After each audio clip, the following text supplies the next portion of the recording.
അപ്പോൾ ഇന്നത്തെ വീഡിയോ എന്താണെന്ന് വെച്ചാൽ എനിക്ക് കുറച്ച് കുറച്ച് ക്വസ്റ്റ്യൻസ് വന്നിട്ടുണ്ടായിരുന്നു. എങ്ങനെയാണ് ദുബായിൽ ഇപ്പം വരുന്നത്, വിസയുടെ കാര്യങ്ങൾ, പിന്നെ അതേപോലെ തന്നെ ഒരു കോസ്റ്റ് ഏതോ ഫോണോടെ മെസ്സേജ് വരുന്നുണ്ട്. ഓക്കെ. അപ്പം ഫസ്റ്റ് ഒരു ഇനിഷ്യൽ വരുമ്പോഴത്തേക്കുള്ള കോസ്റ്റ്, അങ്ങനത്തെ കുറച്ച് കാര്യങ്ങൾ ചോദിച്ചിട്ട് എനിക്ക് കുറേ മെസ്സേജസ് ഇപ്പോൾ വരാറുണ്ട്. അപ്പം ഞാൻ വിചാരിച്ചു എനിക്ക് അതിനെപ്പറ്റി ഡീറ്റെയിൽ ആയിട്ട് പറയാൻ എന്തോരം എക്സ്ട്രീമിൽ എനിക്കറിയാവുന്ന അറിയത്തില്ല. അപ്പം എന്നെക്കൊണ്ട് എനിക്കറിയാവുന്ന കുറച്ച് കാര്യങ്ങൾ ഞാൻ പറഞ്ഞു തരാം. നമ്മൾ ഫസ്റ്റ് ദുബായിലേക്ക് വരുമ്പോഴത്തേക്ക് നമുക്ക് നമ്മുടെ മെയിൻ ആയിട്ട് പോകുന്ന നമ്മുടെ രണ്ട് എക്സ്പെൻസ് എന്ന് പറയുന്നത് കഴിക്കുക, കിടക്കുക. അപ്പൊ കിടക്കാനുള്ള സ്ഥലവും കഴിക്കാനുള്ള ആഹാരവും, ഇതാണ് നമ്മുടെ മെയിൻ കോസ്റ്റ് എന്ന് പറയുന്നത്. അതായത് ഏറ്റവും വലിയൊരു എക്സ്പെൻസ് വരുന്നതും പിന്നെ ബേസിക്കലി നമുക്ക് വേണ്ട ഒരു സാധനം. ഇത് രണ്ടും ഇല്ലാതെ നമുക്ക് ഇവിടെ സർവൈവ് ചെയ്യാൻ പറ്റത്തില്ലല്ലോ. കുറേ ആൾക്കാർ ചോദിക്കാറുണ്ട് എങ്ങനെയാണ് അക്കോമഡേഷൻ കണ്ടുപിടിക്കുന്നത്, അക്കോമഡേഷൻ ഒരു അപ്രോക്സിമേറ്റ് എത്ര എക്സ്പെൻസ് ആവും, അതേപോലെ തന്നെ ഫുഡ് അങ്ങനത്തെ കാര്യങ്ങളുടെ എക്സ്പെൻസ് എങ്ങനെയാണ്, പിന്നെ ഇങ്ങോട്ട് വരുന്നതിന് മുന്നേ എന്തൊക്കെ അറ്റസ്റ്റേഷൻ ആണ് ചെയ്യേണ്ടത്, ഇങ്ങനത്തെ കുറച്ച് ക്വസ്റ്റ്യൻസ് എനിക്ക് മിക്കവാറും ഒക്കെ വരാറുണ്ട്. പക്ഷെ എനിക്ക് ആരങ്ങനെ എൻ്റെ അടുത്ത് ചോദിച്ചിട്ട് എനിക്ക് മെസ്സേജ് അയച്ചാലും ഞാൻ മാക്സിമം എന്നെക്കൊണ്ട് പറ്റുന്ന, ഞാൻ കാണുന്ന മെസ്സേജസ് ആണെങ്കിൽ ഞാൻ എല്ലാവർക്കും റെസ്പോണ്ട് ചെയ്യാറുണ്ട്. പിന്നെ എനിക്കറിയത്തില്ല ഏതെങ്കിലുമൊക്കെ മെസ്സേജ് ഞാൻ വിട്ടു പോകാറുണ്ടോ എന്നുള്ളതൊന്നും. കാരണം ഇൻസ്റ്റയിലൊക്കെ ആകുമ്പോഴും കുറേ ഫിൽറ്റേഴ്സ് ചെയ്തിട്ട് നമുക്ക് കുറേ മെസ്സേജസ് ഒക്കെ നമുക്ക് വരാറില്ലല്ലോ, ഹൈഡ് ആവും. പിന്നെ നമ്മൾ എപ്പോഴെങ്കിലുമൊക്കെ എവിടെയെങ്കിലുമൊക്കെ പോയിട്ട് എടുത്ത് നോക്കുമ്പോഴായിരിക്കും ഇങ്ങനെ ഒരു മെസ്സേജ് ഒക്കെ കാണുന്നത്. അപ്പം തന്നെ കുറേ നാളുകൾ കഴിഞ്ഞിട്ടുണ്ടാവും. അപ്പം ഞാൻ വിചാരിച്ച്, പക്ഷേ എനിക്ക് ഇൻസ്റ്റയിൽ മെസ്സേജ് അയക്കുന്ന ഈ ആൾക്കാരൊക്കെ ഞാൻ എങ്ങനെ ദുബായിൽ വന്നതെന്നുള്ള വീഡിയോ യൂട്യൂബിൽ കണ്ടു എന്ന് പറഞ്ഞിട്ടാണ് മിക്കവാറും ആൾക്കാർ മെസ്സേജ് അയക്കുന്നത്. അപ്പോൾ കാരണം യൂട്യൂബിൽ അവർക്ക് അങ്ങനെ മെസ്സേജ് അയക്കാനൊന്നും പറ്റാത്തത് കൊണ്ട് എനിക്ക് തോന്നുന്നത് എല്ലാവരും എനിക്ക് ഇൻസ്റ്റയിൽ വന്നിട്ട് മെസ്സേജ് ചെയ്യും. ഓക്കെ, അപ്പോൾ അതൊക്കെ പോട്ടെ. അപ്പം എന്തായിരുന്നു പറയാൻ പോകുന്നത്? ഓക്കെ, അപ്പോൾ ദുബായിൽ മെയിൻ എക്സ്പെൻസ് എന്ന് പറയുന്നത് നമുക്ക് കിടക്കുന്ന സ്ഥലവും കഴിക്കുന്ന ആഹാരവുമാണ്. അപ്പം ഒരു ആവറേജ് എക്സ്പെൻസ് നമുക്ക് ഇവിടെ ഒരു അക്കോമഡേഷൻ, ഈവൻ നിങ്ങൾ ഒരു ബെഡ് സ്പേസ് ആണ് പ്രിഫർ ചെയ്യുന്നത് എന്നുണ്ടെങ്കിൽ, ബെഡ് സ്പേസ് മീൻസ് എന്ന് പറഞ്ഞു കഴിഞ്ഞാൽ നമ്മളിവിടെ വരുമ്പോഴത്തേക്ക് ഒരു റൂം, ആ റൂമിൽ ഒരു കുറച്ചധികം ആൾക്കാർ കാണും. ചില റൂമിലാണെങ്കിൽ ഒരു 6 പേര്, ചില റൂമിലാണെങ്കിൽ 7 പേര്, ചില റൂമിലാണെങ്കിൽ 10 പേര്, 10 പേരൊക്കെ ഉള്ള റൂം എനിക്കറിയാം. അപ്പം അങ്ങനെയാണെന്നുണ്ടെങ്കിൽ അപ്പം അങ്ങനെ അനുസരിച്ചിട്ടാണ് പേയ്മെന്റ് ഒരു റെന്റ് വരുന്നത്. ഒരു ബെഡ് സ്പേസിന്റെ റെന്റ് എന്ന് പറയുന്നത് സ്റ്റാർട്ട് ചെയ്യുന്നത് എനിക്ക് തോന്നുന്നു ഒരു ഗേൾസിന്റെ ബെഡ് സ്പേസ് 700 to 1000 ആണ്. അപ്പം അതിപ്പോൾ ഒരു 8 പേരൊക്കെ ഉണ്ടെന്നുണ്ടെങ്കിൽ കുറച്ച് കുറയും. ഇപ്പോൾ ഒരു 700 ഒക്കെ അല്ലെങ്കിൽ 750 ഒക്കെ ആയിരിക്കും. ഒരു 6 പേരാണെന്നുണ്ടെങ്കിൽ 800 850 ആയിരിക്കും. അല്ല ഒരു 5 പേരൊക്കെ 4 പേര് 5 പേരാണെന്നുണ്ടെങ്കിൽ 1000 ആ റേഞ്ച് ആവും. അപ്പം ഈ ഒരു റേഞ്ചിലാണ് ബെഡ് സ്പേസിന്റെ വരുന്നത്. ഇനി ഇതിലും കുറവിൽ ബെഡ് സ്പേസ് കിട്ടുന്നുണ്ടോ എന്ന് എനിക്ക് അറിയത്തില്ല. ഞാൻ നിന്നതും എനിക്കറിയാവുന്ന ആൾക്കാർ നിൽക്കുന്നതും എല്ലാം ഈ ഒരു റേഞ്ചിലാണ്. അപ്പോൾ ഒരു 700 to 1000 ഇൻ ബിറ്റ്വീൻ ആണ്. അത് നമുക്ക് 700 കിട്ടും, 800 കിട്ടും, 850 കിട്ടും. അപ്പോൾ ഇങ്ങനെയാണ് അത്യാവശ്യം ഒരു കുഴപ്പമില്ലാതെ നല്ലൊരു ബെഡ് സ്പേസ്. പിന്നെ അതേപോലെ തന്നെ ഈ ഒരു വിസിറ്റിലാണെങ്കിലും ജോബ് സെർച്ചിനാണെങ്കിലും വരുന്ന ആൾക്കാർ അവർക്ക് എപ്പോഴും ട്രാവൽ കൺവീനിയൻസ് വേണം. കാരണം നമുക്കിപ്പം ഒരു സ്ഥലത്തോട്ട് ഒരു ഇന്റർവ്യൂ വന്നു, അപ്പം നമുക്ക് ഒരു ഇന്റർവ്യൂവിന് പോകണമെന്നുണ്ടെങ്കിൽ അപ്പം ഒരുപാട് ഉള്ളിലോട്ടുള്ള സ്ഥലത്തോ അല്ലെങ്കിൽ കുറച്ച് നമുക്ക് ട്രാൻസ്പോർട്ടേഷൻ്റെ കാര്യങ്ങൾ അത്ര കൺവീനിയൻ്റ് ആയിട്ട് നമുക്ക് അവൈലബിൾ അല്ലാത്തൊരു സ്ഥലത്ത് പോയി കഴിഞ്ഞാൽ അപ്പം നിങ്ങൾക്ക് ട്രാൻസ്പോർട്ടേഷൻ കോസ്റ്റ് കൂടും. പിന്നെ അവിടെ എത്തുന്ന ടൈമിൻ്റെ കാര്യത്തിലും പ്രശ്നങ്ങൾ വരും. അതുകൊണ്ട് എപ്പോഴും ഈ ഒരു ഫസ്റ്റ് ഇനിഷ്യൽ പീരീഡിൽ ഇങ്ങനെ ഒരു ജോബ് സെർച്ചിങ്ങിന് വരുന്ന ആൾക്കാർ ഞാൻ എപ്പോഴും എല്ലാവരോടും പറയാറുള്ളത് നിങ്ങൾ കുറച്ചും കൂടെ കൺവീനിയൻ്റ് ആയിട്ട് ട്രാവൽ ചെയ്യാൻ വേണ്ടി കൺവീനിയൻ്റ് ആയിട്ടുള്ള ഏതെങ്കിലും ഒരു ലൊക്കേഷനിൽ നിൽക്കുക എന്നുള്ളതാണ്. കാരണം ഇപ്പോൾ മെട്രോ ആണെങ്കിലും ആക്സസിബിൾ ആയിട്ടുള്ള സ്ഥലത്ത് അല്ലെങ്കിൽ ബസ് ആണെങ്കിലും ആക്സസിബിൾ ആയിട്ടുള്ള സ്ഥലത്ത് നിൽക്കാനാണ് ഞാൻ എല്ലാവരോടും പൊതുവേ പറയാറുള്ളത്. പിന്നെ എന്നോട് കുറേ ആൾക്കാർ ഫാമിലി ആയിട്ടാണ് വരുന്നത്. അപ്പം അല്ലെങ്കിൽ സ്വന്തമായിട്ട് എനിക്ക് ബെഡ് സ്പേസിൽ നിൽക്കേണ്ട ഒരു പാർട്ടീഷൻ അല്ലെങ്കിൽ സ്വന്തമായിട്ടുള്ള ഒരു സ്പേസിന് എത്രയാവും എന്നാണ് പിന്നെ ചോദിക്കുന്ന കുറേ ക്വസ്റ്റ്യൻസ് വരാറുള്ളത്. ദുബായിയെ സംബന്ധിച്ചിടത്തോളം നമുക്ക് ഏറ്റവും കൂടുതൽ എനിക്ക് എക്സ്പെൻസീവ് ആയിട്ടുള്ളൊരു കാര്യം ഒരു താമസിക്കുന്ന സ്ഥലത്തിനാണ്. ഇപ്പോൾ ഒരു ഫ്ലാറ്റ് ആണെങ്കിലും ഒരു ബെഡ് സ്പേസ് ആണെങ്കിലും ഒരു പാർട്ടീഷൻ ആണെങ്കിലും ഇതിനാണ് ഏറ്റവും കൂടുതൽ, അതായത് നമ്മുടെ സാലറിൻ്റെ നല്ലൊരു ഭാഗം പോകുന്നത് ഇങ്ങനത്തെ ഈ ഒരു എക്സ്പെൻസിന് വേണ്ടിയിട്ടാണ്. അപ്പം പാർട്ടീഷൻ ആണെന്നുണ്ടെങ്കിൽ ഇവിടെ ദുബായിൽ എനിക്ക് തോന്നുന്നു സ്റ്റാർട്ട് ചെയ്യുന്നത് 1500 to 2500 ആ ഒരു റേഞ്ചൊക്കെയാണെന്നാണ് എനിക്ക് തോന്നുന്നത്. കാരണം ഞാൻ പാർട്ടീഷനിൽ അധികം നിന്നിട്ടില്ല. ഞാൻ ബെഡ് സ്പേസിൽ നിന്ന് നേരെ റൂമിലേക്കാണ് വന്നത്. റൂമിൽ നിന്ന് പിന്നെ ഞാൻ ഇപ്പോൾ ഫ്ലാറ്റിലേക്കാണ് വന്നത്. അപ്പം എനിക്ക് പാർട്ടീഷൻ്റെ കാര്യം അറിയില്ല. പക്ഷെ ഞാൻ നിന്ന സ്ഥലത്ത് പാർട്ടീഷൻ അവൈലബിൾ ആയിരുന്നു. അവർ കൊടുത്തിരുന്നത് 1400 500 ആയിരുന്നു. അത് ഭയങ്കര കൺജസ്റ്റഡ് ആയിട്ടുള്ള ഒരു ചെറിയ സ്ഥലമാണ്. വാഷ്റൂം ഒക്കെ ഷെയറിംഗ് ആണ്. പാർട്ടീഷൻ എന്ന് പറയുമ്പോൾ അറിയാമല്ലോ, ചെറിയൊരു സ്പേസ് പാർട്ടീഷൻ ചെയ്തിട്ടുള്ള നമുക്ക് വേണ്ടിയിട്ടൊരു ചെറിയ സ്പേസ്, എല്ലാ കാര്യങ്ങളും കോമൺ ആയിരിക്കും. അപ്പോൾ അതിനൊരു 1500 to 2500 ഇൻ ബിറ്റ്വീൻ. ഇപ്പോൾ 1500 എന്ന് പറയുമ്പോൾ ഭയങ്കര ചെറുതായിരിക്കും, 2000 എന്ന് പറയുമ്പോൾ കുറച്ചുകൂടി വലുതായിരിക്കും, 2500 എന്ന് പറയുമ്പോൾ ഇത്തിരി കൂടി വലുതായിരിക്കും. അങ്ങനെയൊക്കെ ആയിരിക്കും വരുന്നത് പാർട്ടീഷൻ്റെ ഒരു റേഞ്ച് വരുന്നത്. ഇനി നിങ്ങൾ റൂമാണ് നോക്കുന്നതെന്നുണ്ടെങ്കിൽ റൂം ഇവിടുത്തെ ഒരു റെന്റ് വരുന്നതെന്ന് വെച്ച് കഴിഞ്ഞാൽ ഒരു 2800 റൂം കിട്ടുമെന്ന് എനിക്ക് അറിയത്തില്ല. എന്നാലും ഒരു 3000 to 3500 4000 വരെയാണ് ഒരു റൂം. അതായത് ഇപ്പം ഒരു ഫ്ലാറ്റിൽ ഒരു റൂമായിട്ട് ഒരു ഫുൾ റൂം നമ്മളിപ്പോൾ ഒരു ഫാമിലി നിൽക്കുന്ന ഒരു 2 BHK ആണെന്ന് വെച്ചാൽ അതിനകത്ത് ഒരു റൂമിൽ അവരുടെ ഒരു ഫാമിലി നിൽപ്പുണ്ട്, ഒരു റൂം നിങ്ങൾക്ക് തരും. അപ്പോൾ അങ്ങനെ ഒരു ഫുൾ റൂമായിട്ട് ഇപ്പോൾ അറ്റാച്ച്ഡ് ആവാം, അറ്റാച്ച്ഡ് അല്ലാതിരിക്കാം. ചിലപ്പോൾ അറ്റാച്ച്ഡ് ആണെന്നുണ്ടെങ്കിൽ റെന്റ് കുറച്ച് കൂടുതലായിരിക്കും, അറ്റാച്ച്ഡ് അല്ലാന്നുണ്ടെങ്കിൽ റെന്റ് കുറച്ച് കുറവായിരിക്കും. ഇപ്പോൾ അറ്റാച്ച്ഡ് ആണെങ്കിലും അറ്റാച്ച്ഡ് അല്ലെങ്കിലും ഒരു 2,800 to 3,500 4,000 ആണ് ഒരു റൂമിന്റെ റെന്റ് ഇവിടെ പോകുന്നത്. 3,500 3,800 ഒക്കെ പോകാറുണ്ട്. കാരണം ഞാൻ കരാമയിൽ നിന്ന സമയത്ത് ഞാൻ പേ ചെയ്തുകൊണ്ടിരുന്നത് ആ റൂമിന് വേണ്ടിയിട്ട് 3,400 3,500 അങ്ങാണ്ടായിരുന്നു. അത് അറ്റാച്ച്ഡും അല്ലായിരുന്നു, കോമൺ വാഷ്റൂമും ആയിരുന്നു. അപ്പം അങ്ങനെയാണ് റൂം ആണെന്നുണ്ടെങ്കിൽ റെന്റ്. ഇനി ഇതൊന്നും അല്ല, നിങ്ങളൊരു സ്റ്റുഡിയോ ആണെന്നുണ്ടെങ്കിൽ പിന്നെ വരുമ്പോൾ തന്നെ നമുക്ക് ഓൺ ആയിട്ട് എടുക്കാൻ വേണ്ടിയിട്ട് ഒരു ജോബ് സെർച്ചിങ് വിസയിൽ വരുന്ന ആൾക്കാർക്ക് അത്ര ഒരു എക്സ്പെൻസ് എടുക്കേണ്ട ആവശ്യമില്ല. പിന്നെ അതുകൊണ്ട് ഞാൻ ജസ്റ്റ് ഒന്ന് പറഞ്ഞു, സ്റ്റുഡിയോ ആണെന്നുണ്ടെങ്കിൽ ഒരു 4,000 dirhams ഒക്കെ, ഇതെല്ലാം ഞാൻ AD ആണ് പറയുന്നത്, അത്രയൊക്കെ വരും. ഇനി അല്ലാന്നുണ്ടെങ്കിൽ നിങ്ങൾക്ക് ഒരു 1 BHK ഇപ്പം ലൈക്ക് ഫാമിലി കിഡ്സ് ഒക്കെ ആയിട്ട് വരുന്നവരാണെങ്കിൽ 1 BHK ആണെന്ന് നോക്കുന്നതെന്നുണ്ടെങ്കിൽ 5,000 6,000 ആ ഒരു റേഞ്ചൊക്കെ പോകും. അപ്പം അങ്ങനെയാണ് നമ്മുടെ ഇവിടുത്തെ റെന്റിന്റെ കാര്യങ്ങൾ വരുന്നത്. ഫ്ലാറ്റ് ആണെന്നുണ്ടെങ്കിൽ 5,000 to 6,000 ആ ഒരു റേഞ്ചൊക്കെയാണ് പോകുന്നത്. ഇനി ഇതിലും കുറയാം, ചിലപ്പം കൂടാം. ഇത് ഞാൻ പറയുന്ന ഒരു അപ്രോക്സിമേറ്റ് എമൗണ്ട് ആണ്, കറക്റ്റായിട്ട് എനിക്കും അറിയില്ല. എനിക്കറിയാവുന്ന ഒരു ഡീറ്റെയിൽസ് വെച്ചിട്ടാണ് ഞാൻ പറഞ്ഞത്. ചിലപ്പോൾ ഇതിലേക്ക് നമ്മൾ അന്വേഷിക്കുന്ന പോലെ നമുക്ക് കുറച്ച് കാര്യങ്ങളൊക്കെ കിട്ടുമായിരിക്കും. ഇതെല്ലാം ഒരു അപ്രോക്സിമേറ്റ് ഫിഗറാണ്. പിന്നെ നമുക്ക് നെക്സ്റ്റ് എന്ന് പറയുമ്പോഴത്തേക്ക് ഫുഡിന് ഇവിടെ ആവുന്നതെന്ന് വെച്ച് കഴിഞ്ഞാൽ ഇപ്പം നിങ്ങൾ ഓണായിട്ട് കുക്ക് ചെയ്ത് കഴിക്കാൻ വേണ്ടിയിട്ടാണെന്നുണ്ടെങ്കിൽ നിങ്ങൾ മേടിക്കുന്ന സാധനങ്ങളും നിങ്ങൾ എങ്ങനെ ഫുഡ് കുക്ക് ചെയ്ത് കഴിക്കുന്നത് എന്നുള്ളതനുസരിച്ചിട്ടായിരിക്കും എക്സ്പെൻസ് പോകുന്നത്. അങ്ങനെയാണെങ്കിൽ ഒരു 500 ഒക്കെ ആവും 1 month. ഇപ്പം ഈവൻ ഇനി എത്ര ലെസ് ആയിട്ട് കുക്ക് ചെയ്താലും എനിക്ക് തോന്നുന്നത് ഒരു 500-നുള്ളിൽ എന്തായാലും ആവും. കാരണം നമ്മൾ ഒരാളായിട്ടാണെങ്കിൽ നമ്മളെല്ലാ സാധനം തന്നെ മേടിക്കുള്ളൂ. ഇപ്പോൾ ഷെയറിങ് ഇപ്പം നിങ്ങൾ നിൽക്കുന്ന ബെഡ് സ്പേസിൽ ആരെങ്കിലും ഷെയർ ചെയ്തിട്ടാണെന്നുണ്ടെങ്കിൽ അതിനനുസരിച്ചിട്ടുള്ള കോസ്റ്റ് കുറയും. ഒരു 2 പേരോട് ഈക്വലായിട്ട്, ഇപ്പോൾ 500 dirham ആണെങ്കിൽ 2 പേരോട് ഈക്വലായിട്ട് ഇടേണ്ടേ വരത്തുള്ളൂ, 2 പേരുണ്ടെന്നുണ്ടെങ്കിൽ. അപ്പം ഫുഡ് നമ്മൾ സ്വന്തമായിട്ട് കുക്ക് ചെയ്യുകയാണെന്നുണ്ടെങ്കിൽ ഇങ്ങനെയാണ്. പിന്നെ ചിലപ്പം ചില ഫ്ലാറ്റിൽ ഗ്യാസിനൊക്കെ എക്സ്ട്രാ ചാർജസ് മേടിക്കാറുണ്ട്. അപ്പോൾ നിങ്ങൾ കുക്ക് ചെയ്യുന്നുണ്ടെങ്കിൽ ഗ്യാസിൻ്റെ ചാർജസ് കൊടുക്കേണ്ടി വരും. പിന്നെ വെള്ളം ഇവിടെ എനിക്ക് തോന്നുന്നില്ല അങ്ങനെ ആരും പ്രൊവൈഡ് ചെയ്യാറുണ്ടെന്ന്. വെള്ളം എപ്പോഴും നമ്മൾ തന്നെ മേടിക്കേണ്ടത്, നമുക്ക് കുടിക്കാനുള്ള വെള്ളം. അപ്പം വെള്ളത്തിൻ്റെ അത് വലിയ എക്സ്പെൻസ് ഒന്നും ആവത്തില്ല. വെള്ളത്തിന് വേണ്ടിയിട്ട് ഒരു മാസം ഇപ്പോൾ നമുക്കൊരു ബോട്ടിൽ മേടിക്കാൻ വേണ്ടിയിട്ട് എത്രയാ, ചിലപ്പോൾ ഒരു 20-30 ദിർഹത്തിനകത്തൊക്കെ ആവത്തുള്ളൂ. അപ്പം പിന്നെ ഫുഡ് ഇപ്പം നിങ്ങൾ കുക്ക് ചെയ്യുകയാണെന്നുണ്ടെങ്കിൽ എനിക്ക് തോന്നുന്നത് അപ്രോക്സിമേറ്റ് ഒരു 500 ഒക്കെ അറ്റ്ലീസ്റ്റ് ഏറ്റവും കുറഞ്ഞതാവുമെന്ന് തോന്നുന്നു. നിങ്ങൾ എത്ര ലിമിറ്റഡ് ആയിട്ട് കുക്ക് ചെയ്യുന്നു, നിങ്ങൾ എന്തൊക്കെ കുക്ക് ചെയ്യുന്നു അതിനകത്തിരിക്കുകയാണ്. പിന്നെ അതൊന്നും കൂടാതെ ചിലപ്പോൾ ഇപ്പം ആദ്യമായിട്ട് വരുന്ന ആൾക്കാർക്ക് കുക്ക് ചെയ്യാനുള്ള ബുദ്ധിമുട്ട് കാണാം, അല്ലെങ്കിൽ എങ്ങനെ കുക്ക് ചെയ്യണം, എങ്ങനെ സാധനം മേടിക്കണം, ഇങ്ങനത്തെ കാര്യങ്ങൾ അറിയാത്തതുകൊണ്ട് പൊതുവേ എല്ലാവരും മെസ്സ് എന്ന് പറയുമ്പോഴത്തേക്ക് പുറത്ത് നമുക്ക് അവൈലബിൾ ആയിട്ട് 3 ടൈം ഫുഡ് തരുന്ന ആൾക്കാരുണ്ടാവില്ല, അവർക്ക് കൊടുക്കുമായിരിക്കും. അപ്പം അങ്ങനെയാണെന്നുണ്ടെങ്കിലും വരുന്ന ഒരു റേഞ്ച് ഇപ്പം 3 നേരത്തേക്കുള്ള ഫുഡ്, രാവിലെ, ഉച്ചയ്ക്ക്, രാത്രിയിൽ, ഈ 3 നേരത്തെ ഫുഡിന് നമുക്ക് വരുന്ന ഒരു അപ്രോക്സിമേറ്റ് 300 to 400 ആണ്.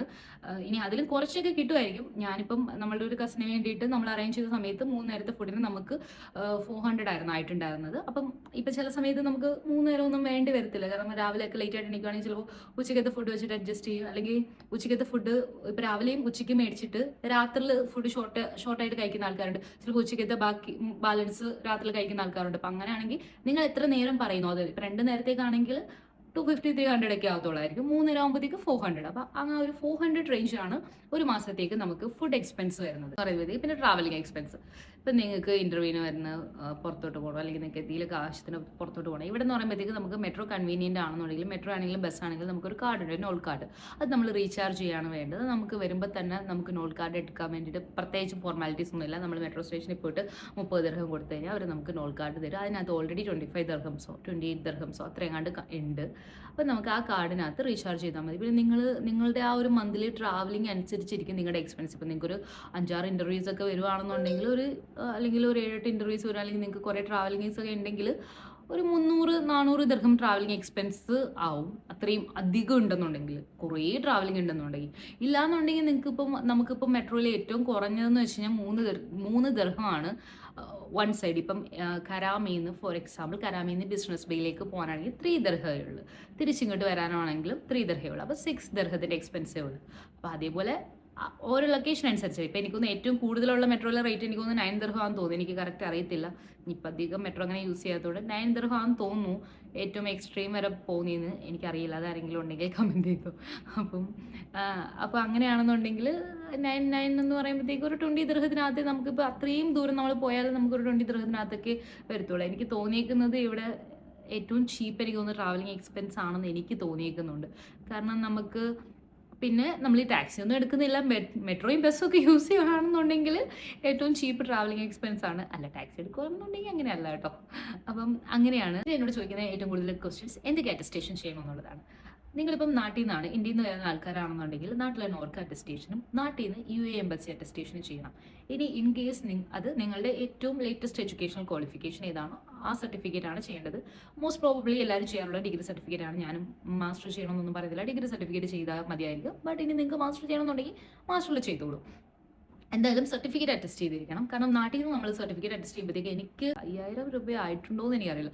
3000 4000 അതിനകത്തെങ്ങാണ്ട്, അത് എത്രയോ 4-5 വർഷം മുന്നേ ആണ് എനിക്ക് ആ ഒരു എക്സ്പെൻസേ ആയിട്ടുള്ളൂ.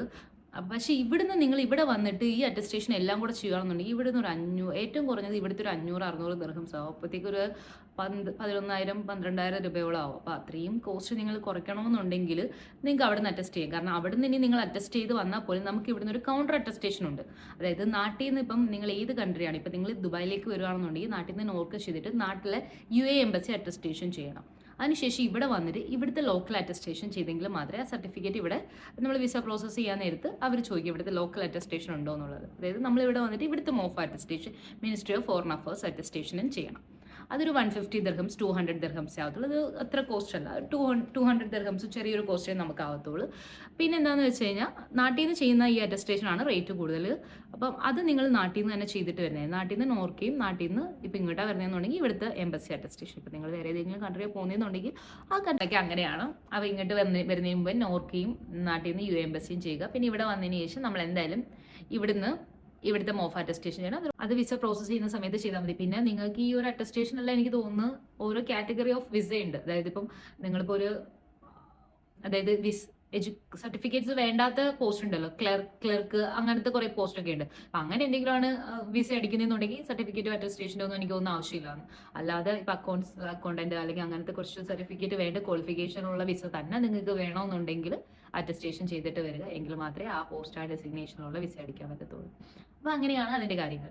പിന്നെ എന്താണെന്ന് വെച്ച് കഴിഞ്ഞാൽ പിന്നെന്താ എനിക്ക് കുറേ ക്വസ്റ്റ്യൻസ് വരാറുള്ളത് എങ്ങനെയാണ് ജോബ് നോക്കുന്നത്. അതിനകത്ത് ഇപ്പം ഞാൻ എന്താ പറയേണ്ടത് എനിക്കറിയില്ല. കാരണം ഇപ്പോൾ ഇവിടെ മാർക്കറ്റ് ഭയങ്കര ടൈറ്റ് ആണ്. കാരണം കുറേ ആൾക്കാർ വന്നിട്ട് ജോബ് ആവുന്നില്ല, കുറേ ആൾക്കാർ ബുദ്ധിമുട്ടുന്നുണ്ട്, കുറേ ആൾക്കാർക്ക് പെട്ടെന്ന് ജോലി ആവുന്നുണ്ട്. അപ്പോൾ അത് ഓരോരുത്തരുടെ ലെക്ക്, ബേസിക്കലി ഒരു ലെക്ക് പോലെ ഇരിക്കും. പിന്നെ നമ്മൾ നോക്കുന്ന പോലെ ഇരിക്കും വർക്ക് ചെയ്യുക. നമുക്ക് ജോലി വേണമെന്നുണ്ടെങ്കിൽ നമുക്ക് ആരും മേടിച്ച് തരാനില്ലാന്നുണ്ടെങ്കിൽ നമ്മൾ തന്നെ നമുക്ക് വേണ്ടി വർക്ക് ചെയ്യുക. അല്ലാതെ വേറെ ഒന്നും ചെയ്യാനില്ല അതിനകത്ത്. നിങ്ങൾ വരുന്നതിന് മുന്നേ തന്നെ കുറച്ചധികം റിസർച്ച് ചെയ്യുക, കുറേ കമ്പനികൾ കണ്ടുപിടിച്ച് വെക്കുക, വന്ന ഉടനെ തന്നെ CV ആ കമ്പനീസിലൊക്കെ അയക്കുക. എല്ലാ ദിവസവും കണ്ടിന്യൂസ് അയച്ചുകൊണ്ടൊക്കെ തന്നെ ഇരിക്കുക. പിന്നെ ലിങ്ക്ഡിൻ ആണെങ്കിലും ഇൻഡീഡിലാണെങ്കിലും എല്ലാം അപ്ഡേറ്റ് ആയിട്ടിരിക്കുക. വരുന്ന എല്ലാ വേക്കൻസി കണ്ടിന്യൂസ്ലി അപ്ലൈ ചെയ്യുക. നമ്മൾ ട്രൈ ചെയ്താൽ നമുക്ക് കിട്ടും, അത്രേ ഉള്ളൂ. അപ്പം അങ്ങനെയാണ് വരുന്നൊരു ക്വസ്റ്റ്യൻസ് ആണ്. നാട്ടിൽ 1 ഇയർ എക്സ്പീരിയൻസ് ഉണ്ട്, ഇവിടെ വന്ന ജോബ് കിട്ടുമോ? അതൊന്നും എനിക്കിപ്പം അങ്ങനെയുള്ള കാര്യങ്ങൾ എനിക്കെന്നല്ല ആർക്കും ഒന്നും പറയാൻ പറ്റത്തില്ല. ഇപ്പം നിങ്ങൾക്ക് നാട്ടിൽ 5 വർഷം എക്സ്പീരിയൻസ് ഇല്ല, നിങ്ങൾ ഇങ്ങോട്ട് പോയാൽ നിങ്ങൾക്കിവിടെ ജോലി കിട്ടും? ഒരിക്കലും ഇല്ല. നാട്ടിൽ 5 അല്ല 10 വർഷം എക്സ്പീരിയൻസ് ഉള്ളവർ ഇവിടെ വന്നിട്ട് ജോലി ആവാത്തവരുണ്ട്. അപ്പോൾ 1 വർഷം എക്സ്പീരിയൻസോ 10 വർഷം എക്സ്പീരിയൻസോ അതിലൊന്നും കാര്യമില്ല. ബട്ട് ബേസിക്കലി നിങ്ങൾക്ക് ഒരു വർക്ക് എക്സ്പീരിയൻസ് ഉണ്ടെന്നുണ്ടെങ്കിൽ അത് എപ്പോഴും നമുക്കൊരു അഡ്വാൻറ്റേജസ് ആണ്. പിന്നെ 10 വർഷമുള്ള ആൾക്കാർക്ക് ജോലി കിട്ടാത്ത അവസ്ഥയുണ്ട് ഇവിടെ. 1 വർഷമുള്ള ആൾക്കാർക്ക് ഈസി ആയിട്ട് ജോലി കിട്ടുന്നതുകൊണ്ട്, 1 വർഷമായ ആൾക്കാർക്ക് ജോലി കിട്ടാത്തത് കൊണ്ട്. അപ്പം അതൊക്കെ നമ്മളുടെ ഫീൽഡ് നമ്മൾ ട്രൈ ചെയ്യുന്ന പോലെയൊക്കെ ഇരിക്കും. അപ്പം അതിനകത്ത് പ്രത്യേകിച്ച് ഒന്നും കമൻസ് എനിക്ക് പറയാനില്ല. നമ്മൾ എങ്ങനെയാണ് ജോബിന് വേണ്ടിയിട്ട് അപ്ലൈ ചെയ്യേണ്ടത് അങ്ങനെയൊക്കെ എന്നോട് ചോദിക്കാറുണ്ട്. നിങ്ങൾ ഇപ്പോൾ ഇവിടുത്തെ ഒരു ഏറ്റവും കൂടുതൽ ആൾക്കാർ ഹയറിങ്ങിന് വേണ്ടി യൂസ് ചെയ്യുന്ന പ്ലാറ്റ്ഫോം എന്ന് പറയുമ്പോഴത്തേക്ക് ലിങ്ക്ഡിൻ, ദെൻ ഇൻഡീഡ്, അങ്ങനത്തെ കുറച്ച് പ്ലാറ്റ്ഫോംസ് ഒക്കെയാണ്. ഈ ഒരു പ്ലാറ്റ്ഫോമിൽ തന്നെ നിങ്ങൾ ഏറ്റവും കൂടുതൽ അവൈലബിൾ ആയിട്ടിരിക്കുക. വരുന്ന വേക്കൻസി നിങ്ങൾ പെട്ടെന്ന് അപ്ലൈ ചെയ്യുക. ഇപ്പോൾ ഏറ്റവും കൂടുതൽ നമുക്കിപ്പം നമുക്കുള്ള അഡ്വാൻറ്റേജസ് എന്ന് പറയുമ്പോഴത്തേക്ക് നമുക്ക് എല്ലാ കാര്യങ്ങളും ഭയങ്കര ഈസി ആക്സസിബിൾ ആണ്. ഇപ്പം നമുക്കൊരു കമ്പനി കണ്ടുപിടിക്കണമെന്നുണ്ടെങ്കിൽ നമുക്ക് ആ കമ്പനിയുടെ പ്രൊഫൈൽ ലിങ്ക്ഡിനിൽ എടുത്ത് നോക്കാം. അതുപോലെ തന്നെ ആ കമ്പനിയിൽ വർക്ക് ചെയ്യുന്ന ആൾക്കാരെ കണക്ട് ചെയ്യണമെന്നുണ്ടെങ്കിൽ അതിനകത്ത് പീപ്പിൾസ് എടുത്ത് കഴിഞ്ഞാൽ നമുക്ക് അവിടെ വർക്ക് ചെയ്യുന്ന ആൾക്കാരെ കിട്ടും, അതിൽ HR കിട്ടും. അപ്പോൾ നമുക്ക് അങ്ങനെയൊക്കെയുള്ള കണക്ഷൻസ് നമുക്ക് ഏറ്റവും കൂടുതൽ ഈസി ആയിട്ട് ഇപ്പോൾ ഉണ്ടാക്കാൻ പറ്റും. അപ്പോൾ നമ്മൾ അതൊക്കെ ഉണ്ടാക്കിയിട്ട് അവരെയായിട്ട് കണക്ട് ചെയ്യുക. ഈ ഒരു പോസ്റ്റിലേക്ക് അപ്ലൈ ചെയ്തിട്ടുണ്ടെന്ന് പറയുക, എന്തെങ്കിലും മൂവ്മെന്റ്സ് ഉണ്ടോ എന്ന് ചോദിക്കുക. നമ്മുടെ ഇന്റർവ്യൂ കഴിഞ്ഞെങ്കിൽ അതിൻ്റെ ഒരു ഫോളോ അപ്പ് മെസ്സേജ് ഇടുക. അപ്പം അല്ലെങ്കിൽ ഒരു ഇന്റർവ്യൂ തരുമോ എന്നുള്ള നമുക്കൊരു ഓപ്പർച്യൂണിറ്റീസ് തരുമോ എന്നുള്ള ഒരു ക്വസ്റ്റ്യൻ ചോദിക്കാം. അപ്പം അങ്ങനെയൊക്കെയുള്ള കാര്യങ്ങൾ ചോദിക്കാം. പിന്നെ നിങ്ങൾ എപ്പോഴും ഞാനിപ്പം ഒരു ഹയറിംഗ് പോസ്റ്റ് ഇടുകയാണെന്നുണ്ടെങ്കിൽ ഇപ്പം ഞാൻ അതിനകത്ത് ക്ലിയർലി മെൻഷൻ ചെയ്യും വി ആർ പ്രിഫറിങ്, അല്ലെങ്കിൽ നമ്മൾ ഇന്ന കാര്യങ്ങളാണ് പ്രിഫർ ചെയ്യുന്നതെന്നുണ്ട്. എഡ്യൂക്കേഷൻ ക്വാളിഫിക്കേഷൻ ഇത് വേണം, അല്ലെങ്കിൽ ഇന്നത് ഇത് വേണം. നിങ്ങൾ മാക്സിമം അങ്ങനെ കാണുന്നതിനകത്ത് മാത്രം നിങ്ങളുടെ ഫീൽഡ് എന്താണോ അതിനകത്ത് മാത്രം അപ്ലൈ ചെയ്യുക. അല്ലെങ്കിൽ അവർ പറയുന്ന ആ ഒരു ക്രൈറ്റീരിയ നിങ്ങൾ മീറ്റ് ചെയ്യുന്നുണ്ടെങ്കിൽ മാത്രം അപ്ലൈ ചെയ്യുക. അല്ലാതെ ഇരുന്ന് ഇങ്ങനെ ചുമ്മാ ആ ഒരു ക്രൈറ്റീരിയ ഒന്നും മീറ്റ് ചെയ്യുന്നില്ല, കുഴപ്പമില്ല ഇവിടെ കിടന്നോട്ടെ, ഇത് ഞാൻ അയച്ചിട്ടേക്കാന്ന് വിചാരിച്ച് അയച്ചിടാതിരിക്കുക. കാരണം അതുകൊണ്ട് നിങ്ങൾക്ക് അയക്കുക അല്ല ഞാൻ കുറെ അയച്ചു എന്നുള്ളൊരു യൂസ് മാത്രമേ ഉണ്ടാവത്തുള്ളൂ. കാരണം നിങ്ങളുടെ ക്വാളിഫിക്കേഷന്, നിങ്ങളുടെ പ്രൊഫൈല് മീറ്റ് ആവുന്ന ജോലിക്ക് വേണ്ടിയിട്ട് അപ്ലൈ ചെയ്യുക. അല്ലാതെ നിങ്ങൾ അവരുടെ ഡിസ്ക്രിപ്ഷൻസും അവരുടെ ക്രൈറ്റീരിയ അവരുടെ റിക്വയർമെന്റ്സും ഡിഫറെൻ്റ് ആണ്. എൻ്റെ പ്രൊഫൈല് അതിൻ്റെയൊക്കെ ഓപ്പോസിറ്റ് ആണ്. അപ്പോൾ ഞാൻ ആ ജോലിക്ക് വേണ്ടി അപ്ലൈ ചെയ്യുന്നത് കാര്യമില്ല. അവർ പോലും ഒരു രീതിയിൽ അത് സെലക്ട് ചെയ്യത്തില്ല, റിജക്ട് ചെയ്യത്തേ ഉള്ളൂ. അപ്പോൾ നമ്മൾ അയക്കുന്ന ജോലിക്ക് നമ്മുടെ പ്രൊഫൈല് മാച്ച് ആണോ എന്നുള്ളത് ഫസ്റ്റ് നോക്കിയിട്ട് അയക്കുക. അല്ല ചുമ്മാ അയച്ചുകൊണ്ടിരുന്നു കഴിഞ്ഞാൽ നമ്പർ ഓഫ് നമ്മൾ അയക്കുന്നത് കൂട്ടാന്നേ ഉള്ളൂ. നമുക്ക് അല്ലാതെ ബെനിഫിറ്റ് ഒന്നും ഉണ്ടാവില്ല. ഇപ്പോൾ ഒരു ബികോം കാൻഡിഡേറ്റ് എന്ന് അവർ മെൻഷൻ ചെയ്തിട്ടുണ്ടെങ്കിൽ നമ്മൾ ബികോം അല്ലെങ്കിൽ അത് അയച്ചിട്ട് കാര്യമില്ല. ചുമ്മാ നമ്മൾക്കും അതിനകത്ത് വേസ്റ്റ് ഓഫ് എനർജിയാണ്, വേസ്റ്റ് ഓഫ് ടൈമാണ്. എന്താ ഇങ്ങനെ ആൾക്കാർ അയക്കുന്നതെന്ന് എനിക്ക് ഒരു ഓക്വേർഡ് ഫീൽ തോന്നിയിട്ടുള്ളൊരു കാര്യമാണത്. കാരണം ഇപ്പം നമ്മളൊരു പോസ്റ്റ് ഇടുന്ന സമയത്ത് നമ്മൾ ക്ലിയർലി മെൻഷൻ ചെയ്യും ബികോം അല്ലെങ്കിൽ ഇന്ന കാര്യങ്ങൾ വേണം, അല്ലെങ്കിൽ ഇന്ന സാധനങ്ങൾ വേണമെന്നുള്ള. ഇതൊന്നും അല്ലാതെ ആൾക്കാർ CV അയക്കും. അപ്പോൾ അങ്ങനെ അയക്കാതിരിക്കുക. അങ്ങനെ അയക്കുന്നതുകൊണ്ട് ഒരു പ്രയോജനവും ഇല്ല. ഫസ്റ്റ് ഓഫ് ഓൾ അങ്ങനെ അയക്കുന്നതുകൊണ്ട് ഒരു പ്രയോജനമില്ല, അത് നിങ്ങൾ മനസ്സിലാക്കുക. അവരുടെ റിക്വയർമെന്റ് എന്താണോ അത് നിങ്ങൾ മീറ്റ് ആവുന്നുണ്ടെങ്കിൽ മാത്രം അയക്കുക.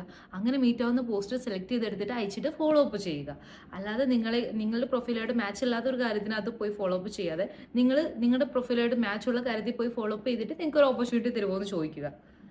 അല്ലാതെ ചുമ്മാ പോയിട്ട് മെസ്സേജ് അയച്ച് ഡിസ്റ്റർബ് ചെയ്യുന്ന രീതിയിൽ നമ്മൾ ചെയ്യാതിരിക്കുക. നമ്മളൊരു നല്ല രീതിയിൽ 1-2 ഫോളോ അപ്പ് അയക്കുക. അല്ലാതെ അതിൽ കൂടുതൽ ഇങ്ങനെ കണ്ടിന്യൂസ് മെസ്സേജ് അയച്ചുകൊണ്ടിരിക്കാതിരിക്കുക. അപ്പം അതൊക്കെയാണ് എനിക്ക് തരാനുള്ള അഡ്വൈസ്. ഇനി നിങ്ങൾക്ക് നിങ്ങളുടെ എക്സ്പീരിയൻസും നിങ്ങളുടെ ഇതുപോലെയൊക്കെ ചെയ്യാം. ഞാനിപ്പോൾ എൻ്റെ ഒരു എക്സ്പീരിയൻസ് ഞാൻ ഷെയർ ചെയ്തേ ഉള്ളൂ. വേറെ എന്താണെന്ന് വെച്ച് കഴിഞ്ഞാൽ പിന്നെ വേറെ എനിക്കിപ്പോൾ ഞാൻ നോട്ട് ചെയ്ത് വെച്ചിട്ടോ അങ്ങനെ ഒന്നും സംസാരിക്കുമല്ല. എനിക്ക് പെട്ടെന്ന് വന്ന ക്വസ്റ്റ്യൻസ് കുറേ ആൾക്കാർ ചോദിക്കുന്നതുകൊണ്ട് കണ്ടിന്യൂസ് ആയിട്ട് എനിക്ക് എല്ലാവർക്കും ചിലപ്പോൾ എനിക്ക് റിപ്ലൈ കൊടുക്കാൻ ഞാൻ വിട്ടുപോയി എന്തെങ്കിലും ചെയ്യുന്നതുകൊണ്ട് ഞാൻ വിചാരിച്ച് യൂസ്ഫുൾ ആണെങ്കിൽ ആയിക്കോട്ടെ എന്ന് വിചാരിച്ചിട്ട് ഞാൻ ജസ്റ്റ് ഒരു വീഡിയോ ആയിട്ട് ഇടുന്നതേ ഉള്ളൂ. അപ്പോൾ ഇതിനകത്ത് ഞാൻ എല്ലാ കാര്യങ്ങളും ഇൻക്ലൂഡ് ചെയ്തിട്ടുണ്ട്. പിന്നെ എനിക്ക് വിസയുടെ കാര്യം എല്ലാവരും ചോദിക്കാറുണ്ട്. ഇപ്പോൾ ഇവിടെ വിസ കുറച്ച് കോംപ്ലിക്കേറ്റഡ് ആണ്. കാരണം ജോബ് സെർച്ചേഴ്സ് വിസ എന്നൊരു കാറ്റഗറി ഉണ്ടെന്ന് പറയപ്പെടുന്നുണ്ട്. അത് എത്രത്തോളം ആൾക്കാർക്ക് കിട്ടുന്നുണ്ട് അല്ലെങ്കിൽ അത് അപ്ലൈ ചെയ്യാൻ പറ്റുന്നുണ്ടോ അതിനെ പറ്റിയിട്ടൊന്നും എനിക്കൊരു ഐഡിയ ഇല്ല. അത് നിങ്ങൾ ഏതെങ്കിലും കൺസൾട്ടൻസി ആയിട്ടോ അല്ലെങ്കിൽ ഈ ടൂർസ് ആൻഡ് ട്രാവൽസ് ആയിട്ടോ ചെക്ക് ചെയ്ത് നോക്കുക. പിന്നെ എനിക്ക് തോന്നുന്നു ഇപ്പോഴും ഇവിടെ കൂടുതൽ ആൾക്കാർ വരുന്നത് ഈ വിസിറ്റ് വിസ എന്നുള്ള കാറ്റഗറി തന്നെ. ഇപ്പോൾ വിസിറ്റ് വിസയ്ക്ക് അതാണെങ്കിലും കുറേ റെസ്ട്രിക്ഷൻസ് ഉണ്ട്. എനിക്ക് തോന്നി ഇപ്പോൾ 90 days വിസ അവർ വീണ്ടും 90 days പ്രൊവൈഡ് ചെയ്യുന്നുണ്ടെന്ന് പറയുന്നുണ്ട്. പക്ഷെ അത് കുറേ ആൾക്കാർക്കൊന്നും അപ്ലൈ ചെയ്യാൻ പറ്റുന്നില്ല. ട്രാവൽസിനാണെങ്കിലും കുറേ നമ്മളിപ്പം ഒരു ട്രാവൽസായിട്ട് കൊളാബറേറ്റ് ചെയ്യുന്നുണ്ട്. അപ്പോൾ അവർക്കാണെങ്കിലും ഈ 90 days 60 days വിസ ഇപ്പോഴും അപ്ലൈ ചെയ്യാൻ പറ്റുന്നില്ല. അവർക്ക് ഇപ്പോൾ 1 month വിസ മാത്രമേ അപ്ലൈ ചെയ്യാൻ പറ്റുന്നുള്ളൂ. 1 month ഇവിടെ എത്തിയതിന് ശേഷം ഒരു മാസം കൂടെ എന്തുകൊണ്ട് എക്സ്റ്റെൻഡ് ചെയ്ത് അവർക്ക് തരാൻ പറ്റും. അപ്പോൾ അതിനും വീണ്ടും കോസ്റ്റ് ആവും. പിന്നെ ഇപ്പോൾ ഈ ഒരു 1 month വിസിറ്റ് വിസ ആണെങ്കിൽ തന്നെ 300 to 400 എന്തോ ആണ് ഒരു റേറ്റ് വരുന്നത് വിസ കോസ്റ്റ്. പിന്നെ 2 months ആണെന്നുണ്ടെങ്കിൽ അതിൻ്റെ കോസ്റ്റ് ഡിഫറെൻ്റ് ആണ്. എനിക്ക് 600 അതിൻ്റെ കോസ്റ്റ് എനിക്ക് കറക്റ്റ് അറിയത്തില്ല. നിങ്ങൾ അങ്ങനത്തെ കാര്യങ്ങൾ എപ്പോഴും എനിക്ക് തോന്നുന്നു ഒരു ട്രാവൽസ് ആയിട്ടോ അല്ലെങ്കിൽ അങ്ങനത്തെ ആൾക്കാരുമായിട്ട് കൺസൾട്ടൻസുമായിട്ട് തന്നെ ചെക്ക് ചെയ്യുക. കാരണം എന്താണെന്ന് വെച്ചാൽ ഇവിടെ റൂൾസും വിസയുടെ അപ്ഡേറ്റ്സും ഒക്കെ എന്ന് പറഞ്ഞാൽ എപ്പോഴും ചേഞ്ച് ആയിക്കൊണ്ടിരിക്കുന്ന ഒരു കാര്യമാണ്. അപ്പോൾ പുതിയ അപ്ഡേറ്റ്സ് വരും. അപ്പോൾ നമ്മൾ ആ ഒരു ഫീൽഡ് അല്ലാത്തതുകൊണ്ട് ഞാൻ ആ ഒരു ഫീൽഡ് അല്ലാത്തതുകൊണ്ട് എനിക്ക് അതിനെപ്പറ്റി അറിയില്ല. എപ്പോഴും നിങ്ങൾ എപ്പോഴാണോ ട്രാവൽ ചെയ്യാൻ ഉദ്ദേശിക്കുന്നത്, പല ആൾക്കാരും ഈ 6 മാസം കഴിഞ്ഞിട്ട് വരാൻ ഉദ്ദേശിക്കുന്ന ആൾക്കാരായിരിക്കും. അപ്പോൾ ആ ടൈമിൽ റൂൾസ് ഡിഫറെൻ്റ് ആയിരിക്കും. അപ്പോൾ നിങ്ങൾ എപ്പോഴും അത് അങ്ങനെയുള്ള ആൾക്കാരുമായിട്ട് തന്നെ ചെക്ക് ചെയ്ത് നോക്കുക, ചെക്ക് ചെയ്തിട്ട് വരിക. വേറെ എനിക്ക് പ്രത്യേകിച്ചൊന്നുമില്ല. അപ്പോൾ ഇന്ന് ഞാൻ ഉദ്ദേശിച്ച വീഡിയോ എന്ന് പറയുമ്പോഴത്തേക്ക് ദുബായിൽ വരുമ്പോഴത്തേക്ക് നമുക്കുള്ളൊരു അപ്രോക്സിമേറ്റ് കോസ്റ്റ് ആണ്. അപ്പം ഇപ്പോൾ ഞാൻ ഈ പറഞ്ഞ കുറച്ച് കാര്യങ്ങൾ നോക്കുവാണെങ്കിൽ അക്കോമഡേഷൻ ഇപ്പോൾ ഒരു ബെഡ് സ്പേസിൻ്റെ കാര്യം, ഫോർ എക്സാമ്പിൾ ഞാനൊരു ബെഡ് സ്പേസിൻ്റെ കാര്യം പറയാം. ഒരു 800 ഒരു ബെഡ് സ്പേസ്, പിന്നെ നിങ്ങൾക്ക് ഒരു 400 ദിർഹംസോളം ഫുഡിന് നിങ്ങൾ 3 നേരത്തെ ഫുഡ് കൂട്ടിയാൽ 400 ദിർഹംസോളം നിങ്ങളിപ്പോൾ പുറത്തുനിന്നാണെന്നുണ്ടെങ്കിൽ അപ്രോക്സിമേറ്റ് കൂട്ടിക്കോളൂ. അപ്പോൾ ഒരു 800 to 400 and 400 നിങ്ങൾക്ക് ബേസിക് നിങ്ങളുടെ എക്സ്പെൻസ് ആവും. അത് ഫിക്സഡ് ആണ്. അതിപ്പോൾ നിങ്ങൾ 1 മാസം നിന്നാലും 2 മാസം നിന്നാലും 3 മാസം നിന്നാലും നിങ്ങൾക്ക് അത് ഫിക്സഡ് ആണ്. അറ്റ്ലീസ്റ്റ് ഒരു 300 നിങ്ങൾ ട്രാവലിംഗ് ചിലപ്പോൾ അത്രയൊന്നും വരത്തില്ല. പക്ഷേ എന്നാലും നമുക്ക് ഇപ്പോൾ പെട്ടെന്ന് ഒരു ടാക്സി എടുത്ത് എവിടെയെങ്കിലും പോകേണ്ട ആവശ്യം വന്നാലും ആ ഒരു മാസം ഒരു 250 to 300 എന്തായാലും ട്രാവലിംഗ് എക്സ്പെൻസും നിങ്ങൾക്ക് വരും. അപ്പോൾ ഒരു 1400 ഓളം ഞാൻ ഈ പറഞ്ഞ കാര്യങ്ങൾക്ക് വരും. പിന്നെ നിങ്ങളൊരു 100 ദിർഹം കൂടി ഇട്ടത് ഒരു 1500 നിങ്ങൾക്ക് മന്ത്ലി ഏറ്റവും കുറഞ്ഞൊരു എക്സ്പെൻസ് എന്തായാലും വരും. ഏറ്റവും കുറഞ്ഞ മീൻസ് ഇപ്പം നിങ്ങൾ കുറേ കാര്യങ്ങൾ സാക്രിഫൈസ് ചെയ്യുവാണെങ്കിൽ 1500 എന്നുള്ളത് അതിലും കുറവാകും. ഇതാണ് നമുക്കൊരു മിനിമം എക്സ്പെൻസ് ദുബായിലാവുന്നത്. പിന്നെ നിങ്ങളുടെ ഷോപ്പിംഗ് പിന്നെ നിങ്ങളുടെ കാര്യങ്ങളൊക്കെ അനുസരിച്ചിട്ട് എക്സ്പെൻസ് കൂടാൻ കുറേ അങ്ങനെയൊക്കെ എല്ലാം വരും. അപ്പം ഇതൊക്കെയാണ് എനിക്ക് ഇത്രയും കാര്യങ്ങളാണ് എനിക്ക് ക്ലാരിഫൈ ചെയ്യണമെന്ന് ഇപ്പം തോന്നി. കാരണം എനിക്ക് റെഗുലർലി കിട്ടിക്കൊണ്ടിരിക്കുന്ന ക്വസ്റ്റ്യൻസ് ഇതൊക്കെയാണ്. അപ്പോൾ ഇനി എന്തെങ്കിലുമൊക്കെ ഉണ്ടെങ്കിൽ കമൻറ്റ് ചെയ്യും, ഞാൻ അതിലേക്ക് ആൻസർ പറയാം. Okay, bye bye, see U.